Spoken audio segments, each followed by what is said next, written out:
상식 이 시간은 마가복음 9장 42절부터 50절 말씀을 통해서 절대 들어줄 수 없는 기도라는 제목으로 말씀을 전하겠습니다.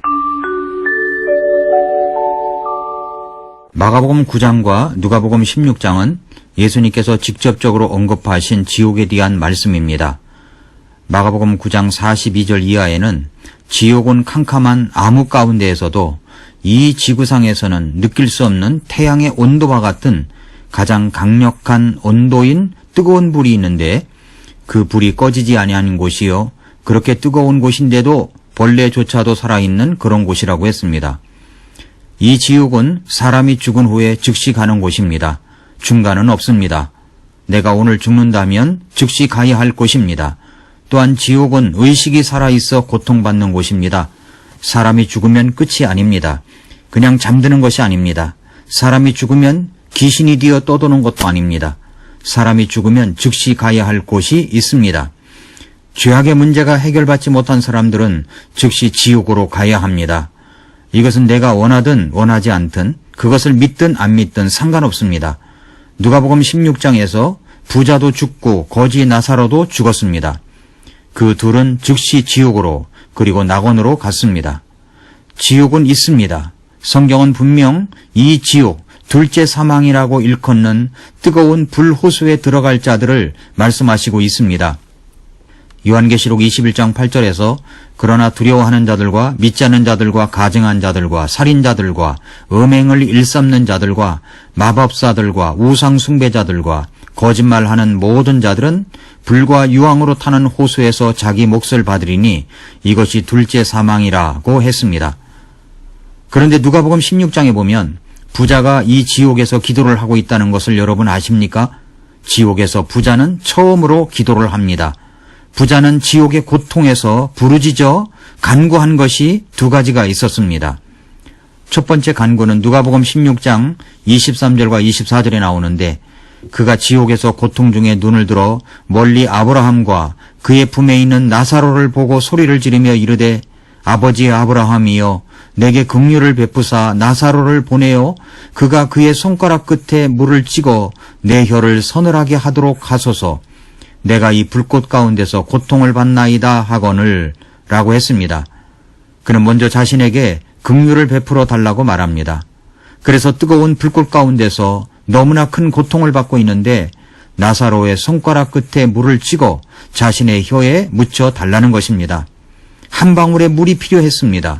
잠시라도 한 방울의 물로 혀를 서늘하게 해달라고 말하고 있습니다. 혀까지 뜨거운 고통을 받고 있는 최악의 장소에서 부자는 살아있을 때 해보지 않았던 기도를 하게 됩니다. 그러나 그 기도에 대해서 어떻게 답을 하십니까?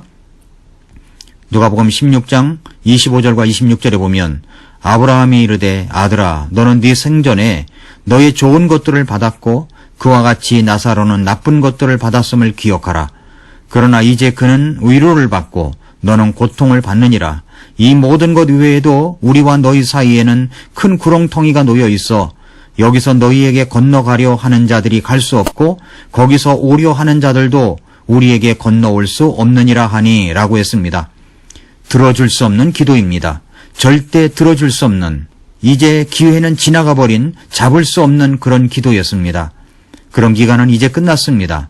죽으면 그런 기회는 끝이 나는 것입니다. 죽으면 더 이상 기도도 구원도 받지 못합니다. 이제 살아있을 때 내가 선택했던 그 결과를 받게 되는 것입니다. 두 번째 간구가 있습니다. 이제 자기 아버지 집에 나사로를 보내어 그들 형제들이 이 고통받는 곳에 오지 않게 해달라고 이야기합니다. 누가복음 16장 27절 28절에 보면 이에 그가 이르되 그러므로 아버지여 간구하건대 아버지께서 나사로를 내 아버지 집으로 보내소서. 내게 5 형제가 있사오니 그가 그들에게 증언하여 그들 또한 이 고통받는 장소로 오지 않게 하소서 하거늘 라고 했습니다. 지옥, 고통 속에서도 이 부자는 자신의 형제들이 자신처럼 똑같이 믿지 못하고 있는데 그들이 이 고통받는 지옥에 오지 않기를 간절히 바랬습니다. 자신이 갈 수만 있다면 당장에 가서 이야기를 할 것입니다. 그러나 자신은 지옥에서 나갈 수 없습니다. 그래서 나사로에게 그 일을 하게 해달라고 부탁을 합니다. 그러나 그런 간구도 응답받지 못했습니다. 16장 29절 31절에 보면 아브라함이 그에게 이르되 그들에게 모세와 대언자들이 있으니 그들이 저들의 말을 들을 것이니라 하매 그러자 부자는 뭐라고 말을 합니까? 그가 이르되 아니니이다. 아버지 아브라함이여 만일 어떤 사람이 죽은 자들로부터 그들에게 간다면 그들이 회개하리이다 하니 라고 했습니다. 그러자 다시 아브라함이 대답합니다. 그가 그에게 이르되 그들이 모세와 대언자들의 말을 듣지 아니하면 비록 어떤 사람이 죽은 자들로부터 일어날지라도 그들이 설득되지 아니하리라 하였느니라 하시니라 라고 했습니다. 지옥에 가서야 전도를 합니다. 지옥에 가서야 가족들의 영적인 문제가 생각났습니다. 그러나 그것은 뜻을 이루지 못할 전도였습니다. 전도는 이곳에서 뿐입니다. 이곳에서 전도의 말씀을 듣고 구원의 복음을 받아들여서 하나님 앞에 죄를 회개하고 예수 그리스도를 구주와 주님으로 영접해야 하는 것입니다. 사랑하는 여러분, 지옥은 있습니다. 그 지옥을 믿는다면 우리는 가만히 앉아 있을 수가 없습니다. 지옥의 고통 속에서 소리 지르며 내 혀에다 물 한 방울만 보내줘서 좀 서늘하게 해달라고 소리를 친다고 할지라도 그 기도는 응답 없는 기도뿐입니다. 마틴 루터가 말한 이야기 중에 이런 내용이 있습니다. 어느 날 사탄과 그의 부하들이 땅으로 내려가기 직전에 전략을 짜기 위해 모였습니다. 사탄이 모여있는 모든 부하들에게 이렇게 물었습니다. 너희들은 무슨 계략으로 인간들을 사로잡겠는가? 한 악령이 대답하기를 나는 사람들의 마음에 하나님은 계시지 않는다는 의심을 느꼈습니다. 라고 말했습니다. 이 대답에 사탄은 그것은 우리가 그 전략을 오랫동안 써봤는데 이제는 잘 통하지 않더라. 사람들의 마음에는 종교를 부인하면서도 신은 부인할 수 없는 종교적인 본능이 있기 때문에 그들 마음 깊은 곳에 아직도 하나님을 찾는 열정이 있어. 그렇기 때문에 그 방법으로는 사람들을 무너뜨릴 수가 없네 라고 말했습니다. 또 다른 악령은 나는 인간들의 마음속에 지옥은 존재하지 않는다는 생각을 집어넣을 것입니다. 그래서 인간들이 안심하고 있을 때 지옥으로 끌고 오겠습니다 라고 말했습니다. 그 전략도 통하지 않을걸? 인간들이 살고 있는 그 세상 자체가 무서운 지옥 같기 때문에 지옥을 항상 두려워할 걸세 라며 사탄이 말했습니다. 그러자 다른 악령 하나가 말하였습니다. 그렇다면 나는 기독교인들만을 집중해서 공격하겠습니다. 그들에게 끊임없는 고난을 주어서 예수를 믿으면 재앙이 온다는 의식을 집어넣고 필요할 때에는 죽는 고통까지 주겠습니다. 이 말을 들은 사탄은 그 방법이 바로 가장 어리석은 방법이야. 예전에 우리가 완전히 실패한 전략이기 때문에 절대 사용해서는 안 되네. 우리가 지난 역사를 통해 선교사들과 그리스도인들에게 핍박도 많이 하고 죽이기까지 했네. 그러나 오히려 박해받는 성도들을 보며 주님을 위해 당하는 죽음을 영광스럽게 여기더군. 그래서 더욱 많은 사람들이 그리스도를 위해 죽기를 결심하고 있다네 라고 말했습니다. 그때 구석에서 모든 이야기를 듣고 있던 한 악령이 미소를 지으며 이렇게 말했습니다. 저는 사람들에게 급히 서두를 것 없다. 천천히 믿으면 된다는 마음을 불어넣겠습니다. 이 전략이 어떻습니까? 그러자 갑자기 지옥에서는 바로 그거다 하며 시끌시끌한 박수 소리가 터져 나왔습니다. 바로 그거야. 우리가 사용한 전략 중에 지금까지 수없이 많은 인간들을 포박한 가장 좋은 방법이었지 라고 했습니다. 평신도 신학자이고 문학가, 변증가였던 영국인인 C.S. 루이스는 이런 말을 했습니다. 지옥으로 가는 길은 결코 벼랑이 아니다.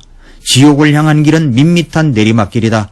사람들은 그 길을 기분 좋게 걸어간다 라고 했습니다. 이 말은 무척 의미심장한 말입니다. 지옥으로 가는 길은 갑자기 벼랑으로 떨어지는 길이 아니라 사람들이 의식하지 못하는 사이에 밑바닥까지 내려가게 하는 밋밋한 내리막길입니다. 그 지옥에 얼마 동안이나 있는 것입니까? 요한계시록 14장 11절에서는 그 고통의 연기가 영원 무궁토록 올라가리로다. 누구든지 짐승과 그의 형상에게 경배한 자들과 그의 이름의 표를 받는 자는 밤이나 낮이나 안식을 얻지 못하리라 라고 했습니다. 여러분은 몸이 부서진 채 고통으로 인해 아파서 누워 본 적이 있습니까? 그 시간이 얼마나 천천히 가는 것처럼 느껴지는지 모릅니다. 밤새 알아 어쩔 줄 몰라 하면서 어서 속히 새벽이 왔으면 좋겠다고 생각되는 때는 없었습니까? 아침이 되면 내 고통은 좀 나아지겠지 하는데 아침이 와도 그 고통은 낫지를 않습니다. 어서 속히 밤이 왔으면 좋겠다고, 그러면 그 고통은 좀 더 가라앉을 것 같은 느낌입니다. 그러나 밤이 와도 고통은 사라지지 않습니다. 이런 고통을 수천 배가 증가된다면 여러분의 상태는 완전 지옥일 것입니다. 어떤 임상심리학자가 한 논문에 이런 글을 게재해 놓았습니다. 체온이 올라가면 신진대사가 활발하게 되어서 시간을 인지하는 사람의 감각은 질주하기 시작하며 그래서 실제 시간보다 훨씬 빠르게 시간이 지나가는 듯한 느낌을 받는다. 그러므로 그에게는 실제 시간이 느릿느릿 지나가는 것이다 라고 했습니다. 여기선 4도, 5도 올라가는 것을 이야기하고 있습니다만 그러나 체온이 수천도로 올라가 있는 이 지옥에서의 시간은 얼마나 느릿느릿 갈 것인가를 상상해 보시기를 바랍니다. 수천 년이 지나도 구원받지 못한 영혼들은 여전히 불 가운데 있을 것입니다. 휴식도 없이 여전히 물도 못 마시고 아무 희망도 없이 여전히 불 가운데 있을 것입니다. 아마도 서로 붙잡고 이렇게 물어볼지도 모릅니다. 우리가 여기서 얼마 동안 오랫동안 있었나요? 100만 년입니다. 시간은 계속해서 또 지나갑니다. 밤은 낮이 되고 낮은 밤이 됩니다. 여전히 휴식은 없습니다. 물도 마실 수 없습니다. 형언할 수 없는 고통의 시간들이 천천히 지나갑니다. 또 100만 년이 지나갔습니다. 우리가 여기서 얼마나 있었습니까? 불타는 혀로 간신히 묻습니다. 그러자 대답이 들려옵니다. 우리가 여기서 200만 년 있었습니다. 아, 이 고통이 언제나 끝나나요? 결코 끝나지 않습니다. 결코 끝나지 않습니다. 고통 속에서 망가진 당신의 몸을 붙들고 입에 거품을 물며 유황불 속으로 또 들어갑니다.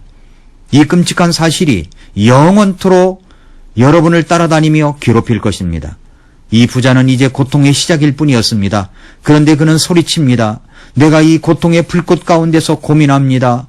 물 한 방울이라도 보내주십시오. 희망은 없습니다.